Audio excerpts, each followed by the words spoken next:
শের খুদা আলী রাদিয়াল্লাহু তাআলা আনহুর আমি বিবি অতএব আল্লাহ পাক দুনিয়াতে এত সম্মান আমাকে দান করেছে। আমার মনে হয় যেন আল্লাহ পাক আমার কবরটাকে এত সুন্দর করে বানিয়ে রেখেছে, আমার যেন কোনো ভয় হয় না। বলুন সুবহানাল্লাহ। হযরত ফাতিমা রাসূলের সামনে যখন বলে, আর রাসূলুল্লাহ সাল্লাল্লাহু আলাইহি সাল্লাম তিনি বলেন, ফাতিমার কথাগুলো শোনার পরে আমার চোখে পানি আর আমি ধরে রাখতে পারি না। বিশ্বনবী আমার বলেন, আমি সেদিনকে চোখের পানি ছেড়ে দিয়েছিলাম। আমি তখন ফাতিমা রাদিয়াল্লাহু তাআলা আনহাকে বললাম, ওগো মা, বললে তুমি কান খুলে শুনে রাখো, বলল তুমি কবরে যাওয়ার পরে তুমি যখন কবরস্থ তোমাকে করা হবে, নবীর বিটি বলে তোমাকে পরিচয় দেওয়া হবে না। আল্লাহ তোমাকে জিজ্ঞাসা করবে না তুমি কার মেয়ে ছিলে, কার সন্তান ছিলে, কার তুমি পিতা ছিলে, কার তুমি বিবি ছিলে, তোমাকে জিজ্ঞাসা করা হবে না। অতএব নবীর নামের পরিচয় তোমাকে কবরে জিজ্ঞাসা করা হবে না। নবীর বিটি হলেও তুমি কবর থেকে বাঁচতে পারবা না। শেরে খুদা হযরত আলী রাদিয়াল্লাহু তাআলা আনহুর বিবি, অতএব তুমি কবর থেকে তোমাকে বাঁচানো যাবে না। তুমি যতই বলো না কেন আমি একজন বীর পালোয়ানের স্ত্রী, অতএব কবর তোমাকে ছাড়বে না, কবর তোমাকে বাঁচাবে না। ওগো ফাতিমা, বলো কবরে যাবার পরে তোমাকে জিজ্ঞাসা করা হবে না। ওই জান্নাতের সর্দার হবে যারা, যুবকদের লিডার হবে যারা, যুবকদের কমান্ডার হবে যারা, হাসান হুসাইনের মা বলে কবরতে তোমাকে বাঁচাইতে পারবে না। অতএব তুমি যার পরিচয় তুমি দাও না কেন, কবর তোমাকে কিন্তু কোনোদিনই বাঁচাইতে পারবে না। অতএব তোমার সঙ্গে আল্লাহ পাকের মামলা হবে। এটা বললে তোমার জীবনের খালি আমলগুলো দেখা হবে। বলল তুমি দুনিয়াতে কি আমল করেছো বলো, দুনিয়াতে তুমি কি কাজ করেছো বলো, দুনিয়াতে তোমার জীবন যাপন কেমন ছিল বলো, কোরআন কত পড়েছো, নামাজ কত পড়েছো বলো, চরিত্র তোমার কেমন ভালো ছিল বলো, স্বামীর সঙ্গে তুমি কেমন ব্যবহার করেছো তুমি ভালো, মানুষ তোমার উপরে কতটা খুশি ছিল বলো, স্বামী তোমার উপরে কতটা খুশি ছিল বলো। অতএব এইগুলো তোমাকে সম্মিলিত ভাবে আমার আল্লাহ তোমাকে কবরে খালি আমলগুলোকে জিজ্ঞাসা করা হবে, নট পৃথিবীর কোন কার্য জিজ্ঞাসা করা হবে না। অতএব নবীর নাম করলে বাঁচা যাবে না। আপনারা বলুন আমার আল্লাহ পাক বলে, ও জগৎ তোমরা একবার দেখে নাও, ফাতেমার পরিচয়টা রাসূল আমার দিয়ে বললেন, সেদিন আমি তোমাকে চিনতে পারবো না, কেউ তোমাকে সেদিন চিনবে না, হাসান হুসাইন তাও তোমাকে জানবে না, আলী সেদিন তোমাকে কেউ জানতে পারবে না। ওতে খুশি হবার এমন কোনো কাজ তোমার জন্য নাই। বলল তুমি কোরআনকে কত মহব্বত করো, ভালোবাসো, যদি তুমি প্রমাণ দিতে পারো আল্লাহকে আল্লাহ জগতের সব থেকে কোরআনকে বেশি মহব্বত করতাম, তো কবর তোমাকে বাঁচাবে, কবর তোমার মাথার গোড়াতে দাঁড়িয়ে যাবে। আমার আল্লাহ পাক বলেন, সব জানি সব চিনি সব কিন্তু আমি বুঝি, কিন্তু বোঝার পরে আল্লাহ পাক বলেন মুনকার আর নকির যখন কবরে ঢুকবে, বলে ঢোকার একজন নওজোয়ান কবরে তোমার সামনে দাঁড়িয়ে যাবে। জোরে বলুন সুবহানাল্লাহ। অতএব মুনকার নকির যাবার পরে বলবেন আমার আসার আগে তুমি কে বলো, বলে আমি যেই হোক না কেন তোমরা কারা বলো, তোমাদের পরিচয়টুকু দাও। বলে আজ পর্যন্ত আমাদের কবরে কেউ জিজ্ঞাসা করলো না তুমি কারা, তোমাদের পরিচয়টুকু দাও। অতএব তুমি বলো তুমি কবরে আসার আগে আমার সঙ্গে অনুমতি না নিয়ে তুমি কবরে কেন ঢুকেছ বলো। বলে আমরা তাকে স্পষ্ট জবাবটা করার জন্য কবরে ঢুকেছি। আমার নবী বলেন, বলল তুমি কাছে মাথার গোড়াতে যখন নওজোয়ান যুবক সেজে যখন দাঁড়িয়ে আছে, মুনকারকে জিজ্ঞাসা করবে তুমি কেন এসেছো বলো। বলো আমি এসেছি। বলো কে তোমার পরিচয় তুমি বলো। বলো আমি পৃথিবীর কেউ নয়, আমি পৃথিবীর কোন জন নয়। আল্লাহ পাক বলেন আমি সেই কিতাব, আমাকে যে মহব্বত করতো, রাতের অন্ধকারে বুকের সঙ্গে জড়িয়ে রাখতো, রাতের অন্ধকারে তোমাকে তো আমি হলাম সেই কোরআন। বলুন সুবহানাল্লাহ। আল্লাহ পাক দুনিয়াকে চোখে আঙুল দিয়ে দেখিয়ে দিল, গো মুসলমান, বলল তোমরা কোরআন এমন একটা গ্রন্থ তোমাদের কাছে দেওয়া হলো। বুখারীতে রাসূলুল্লাহ তিনি বর্ণনা করেন, মুসা আলাইহিস সালাম তিনি বলেন, আল্লাহ পাক আমার সঙ্গে দেখা করতে আমি অত্যন্ত খুশি হতাম, আমার সঙ্গে দেখা করত আর আমি এত খুশি হতাম। আল্লাহকে একদিন বলেছিলাম, ওগো আল্লাহ, তুমি আমার সঙ্গে দেখা করো, আমার সঙ্গে কথা বলো। আমার মনে হয় জানো এমন সৌভাগ্য পৃথিবীর আর কারোর হয় না। বলুন সুবহানাল্লাহ। এমন সৌভাগ্য পৃথিবীতে আর কারো হয় না। আল্লাহ পাক বললেন, ওগো মুসা, এর জন্য আনন্দিত হওয়ার কিছু নেই, এর জন্য খুশি হওয়ার কিছু নেই। অতএব তোমার সঙ্গে দেখা হতো, চারটি শর্ত ছিল। অতএব চারটি শর্তের সঙ্গে তোমার সঙ্গে দেখা হতো। শর্ত নাম্বার 1, প্রথম নাম্বার, তোমাকে পায়ে হেঁটে কুহে তুর পর্বতে তোমাকে যেতে হতো।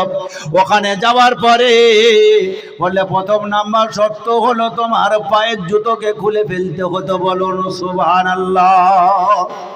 2 নাম্বার শর্ত হলো তোমার সঙ্গে কথা হবে কুহে তুর পর্বত হতে হবে।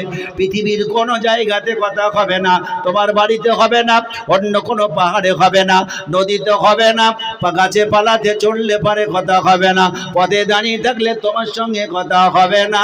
বলে তোমার জন্য 2 নাম্বার শর্ত হলো কুহে তুর পর্বতটা হতে হবে। নাম্বার 3, তোমার সঙ্গে কতক্ষণ কথা হবে টাইমটা নির্দিষ্ট হবে।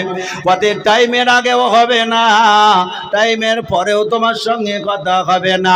নাম্বার 4 বললো তোমার সঙ্গে যে যে কথাগুলো হবে, কি কি কথা হবে, তার আলোচনা কি হবে, কত সময় হবে, পথে সেটা তার জন্য নির্দিষ্ট করা ছিল।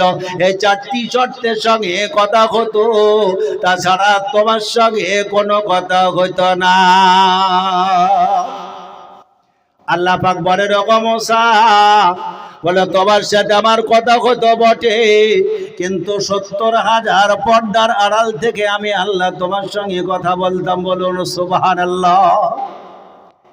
আল্লাহ রাসূল বলেন, মুসা নবী আলাইহিস সালাম তিনাকে বলেছিলেন, আমার আল্লাহ, তবে 70,000 পর্দার আড়াল থেকে আমি তোমার সঙ্গে কথা বলতাম।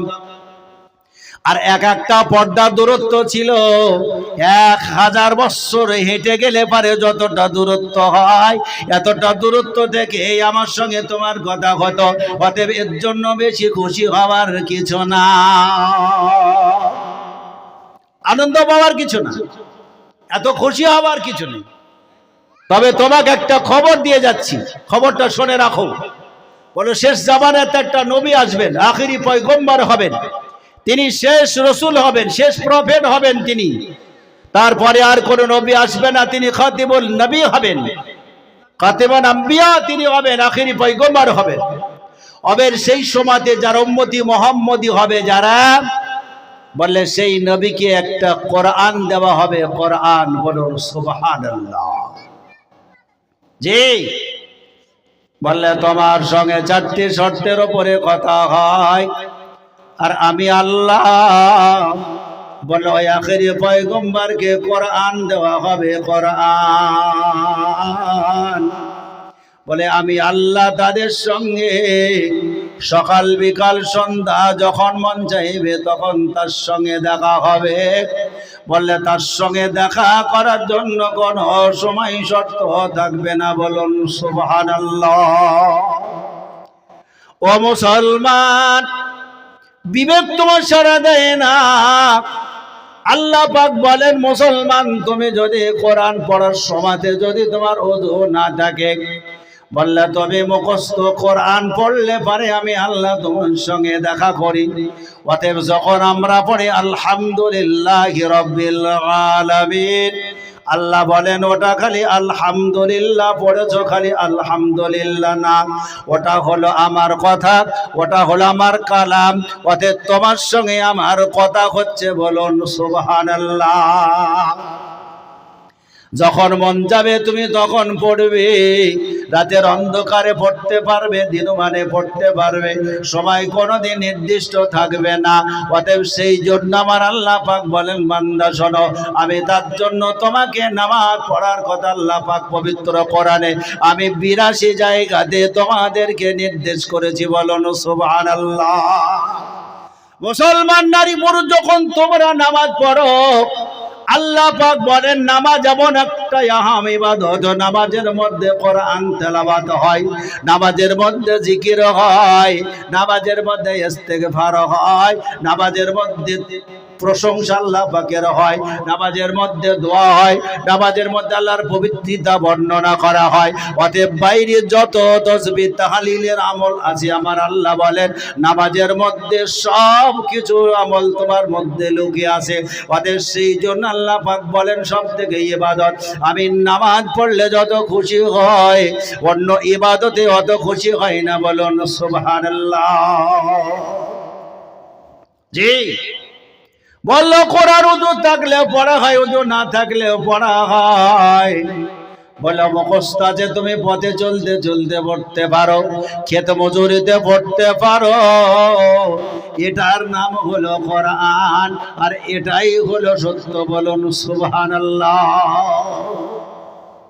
জি এর নাম হলো কোরআন। আজ মুসলমান আমাদের কোরআন গুলো আমরা তাকে সযত্ন করে জুজদানে জড়িয়ে রেহেল সহ করে রেখে দিয়েছি। কোরআন আমাদের আমল নেই, কোরআনের ভালোবাসা আমাদের নাই, কোরআনের দরদ আমাদেরকে নেই। আপনাকে যদি বাঁচাইতো কোরআন আপনাকে কবর থেকে বাঁচাবে, কোরআন আপনাকে রক্ষা করবে। পৃথিবীতে কোন আমল আপনাকে কবর থেকে বাঁচাবে না। বুখারীতে রাসূল বলেছেন কবর থেকে বাঁচার জান্নাতে যাওয়ার সার্টিফিকেট হলো দুটো, একটা হলো কোরআন আর একটা হলো রমজান মাসের রোজা। বলুন সুবহানাল্লাহ। আপনাকে যদি বাঁচাবে আল্লাহ পাকের কোরআন, দ্বিতীয় নাম্বার জান্নাতের সার্টিফিকেট হলো রমজান মাসের রোজা। এটা আপনার জান্নাতে যাবার দলিল। একথা কে বলেছেন? আমার আল্লাহ পাক বলেন সে আল্লাহ যিনি হচ্ছেন 99টা পদের মালিক, তিনি হচ্ছেন আমার আল্লাহ। বলুন সুবহানাল্লাহ।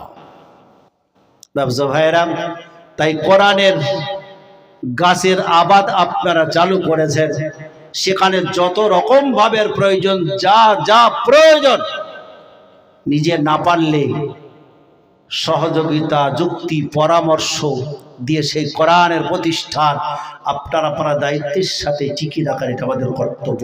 এটা আমরা সকলেই চেষ্টা করবো। বলে ইনশাল্লাহ, জোরে বলে ইনশাল্লাহ। আল্লাহ পাক সকলকে কবুল করো। বলুন আল্লাহুম্মা আমিন, আল্লাহুম্মা আমিন। যাই হোক 11টা 50, 12টা ফেরাই। লোকজন তো নেই, অনেক কথা শুনিয়ে দিয়েছি, লোকজন ঘুমিয়ে গেছে। আর এইভাবে ওয়াজ করা আজকে আমার 23 বছর অভিজ্ঞতাতে আজকে আমি এখানে ফেল। মানে মানুষ না থাকলে তোর বক্তা কি করবে না, কি বলেন? আর তো কাজ নেই। জি হ্যাঁ, আবার 4 দিন হলো আসাম থেকে বাড়ি এসছি, ত্রিপুরা থেকে। দোয়া করবে আল্লাহর কাছে, লম্বা সফরে ছিলাম, জানুয়ারিতে আবার বেরিয়ে যাব। দোয়া করবেন আল্লাহ দরবারে। তো মনের মতো ওয়াজ শোনারও একটা টেন্ডেন্সি বাড়ি থেকে তৈরি হয়ে এসেছিলাম। তো জানলাম গত বছর আমি আপনাদের কাছে এসেছিলাম এই মাহফিলে। তো আপনার নাম কি?